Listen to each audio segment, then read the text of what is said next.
Suppose you're implementing a library of functions for other programs to use.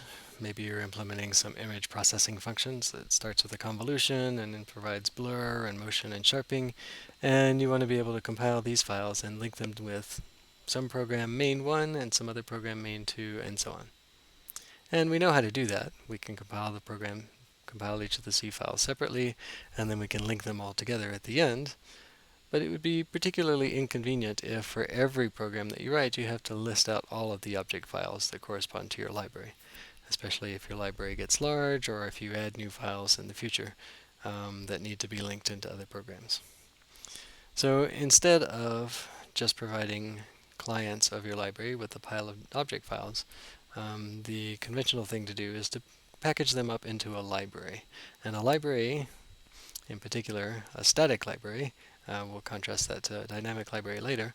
It's a file that ends in .a for archive, and it's created by the AR tool, so not by GCC. You don't run GCC to create archives. This isn't one of the things in the pipeline.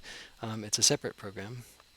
And these flags -RUV just mean replace anything that's already in image A in case I'm updating it, and U means update as you don't have to copy things over if they haven't if they're not newer, and V just means be noisy about it, be verbose. When we copy all these object files into a library, then we can pass just that library to GCC. So GCC knows about C files and S files and O files, and also .a files.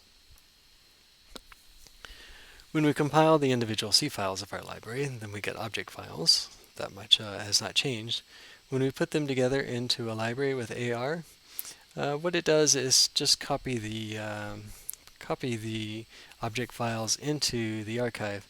It can forget about the names, convo and bluro, but it doesn't try to match up this use of conv with this definition of conjet. All it does is package up the files into a bunch of object files into one archive. Right.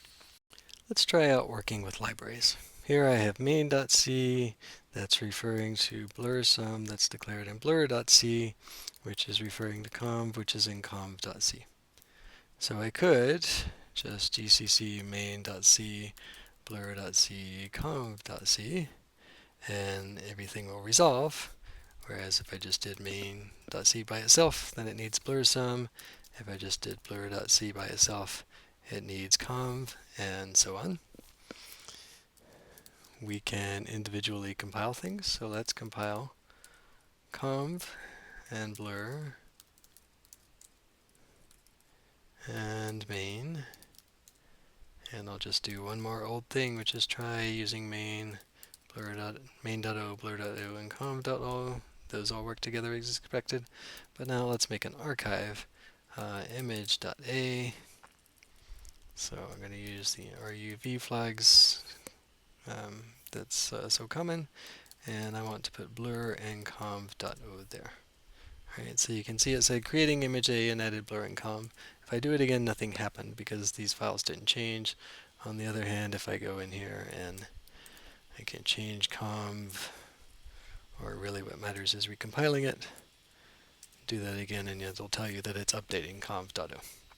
So now I've got image.a and I can link main.o with image.a and I get the same thing that I did before. It all links together.